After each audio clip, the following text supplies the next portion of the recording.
textures. In this video I'm just going to show you the grain filter, and it's found in Filter Gallery, and it's found in the texture section, grain.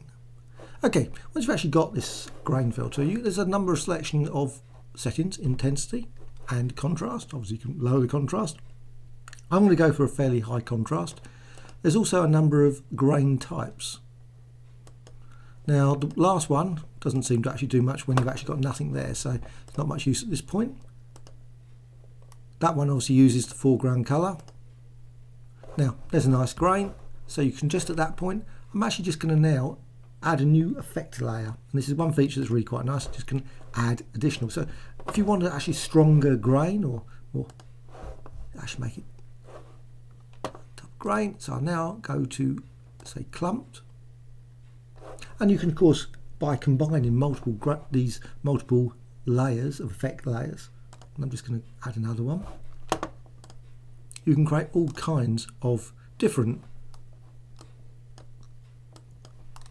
grains within the actual filter. So you don't actually have to go out. Of course you could actually just click OK at this point and then go back in again and continue. Now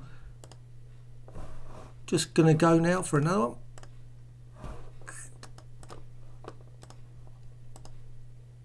Clumped, intensity, contrast. Just gonna.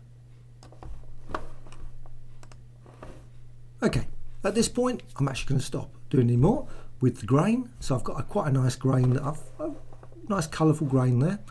Now what I want to do, and sadly one thing that's really missing from this would be to be able to access the blurs at this point. Obviously obviously you can just go out and just apply it, but I just going to go for paint daubs, which is about the closest in the sense of a blurring effect, or maybe some of these other ones as well, but that certainly creates a nice little blurring, especially using the sparkle option.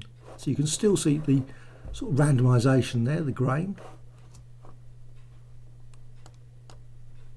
Okay, once you've actually done that, next thing to do, I'm actually just going to go to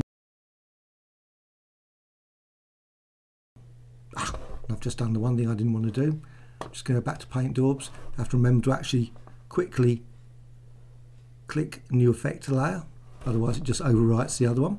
So plaster, and now with plaster I'm actually just going to go for an image balance. I'm just going to set that all the way along, and you can actually see this lovely sort of texture that's been added, sort of dollops of paint, three-dimensional paint that's been. Of course you can change the smoothness.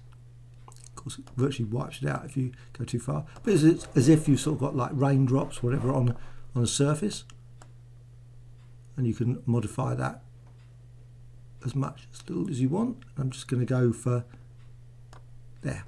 Okay, click OK, and now that's all within the actual filter gallery, so you can actually combine many different effects.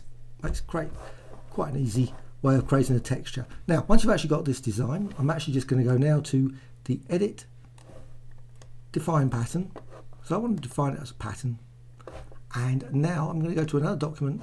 It's got this picture here. I'm just going to add a texture to that, so I'm just going to quickly go to layer, duplicate layer, click OK. So now that's on a layer. I could have also just clicked on there, double clicked on that.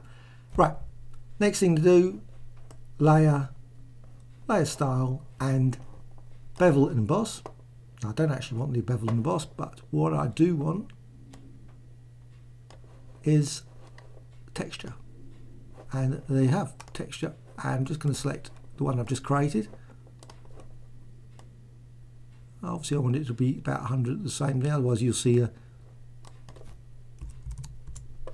seam. Make that 100, and you can modify the depth. Okay, sadly there's no actual feature for smoothness in this, so obviously you can't modify it at this point. But anyway, click OK, and there you have it. You've got a texture straight away from using just grain. Quite easy. Hope you found this tutorial of interest. Thank you much.